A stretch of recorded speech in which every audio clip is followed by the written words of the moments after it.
భూమి ఎలా ఏర్పడింది? దుమ్ము మరియు రాళ్ళు కలిసి మండుతున్న భూమిని ఏర్పరుస్తాయి. అది తరువాత భూమిగా మారుతుంది. అనేక గ్రహశకలాలు మరియు రాళ్ళు మన భూమిని ఢీకొన్నాయి.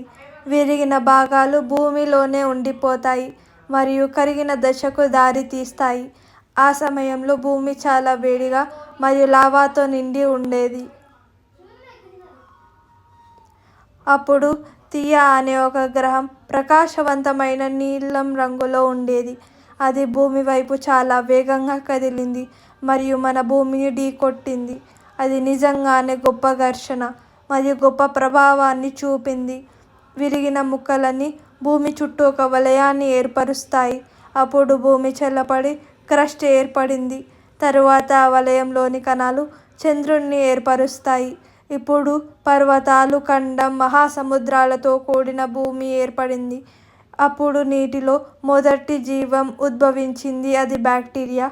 ఖండాలు వేరుపడి ప్రస్తుత భూమి ఏర్పరుస్తాయి.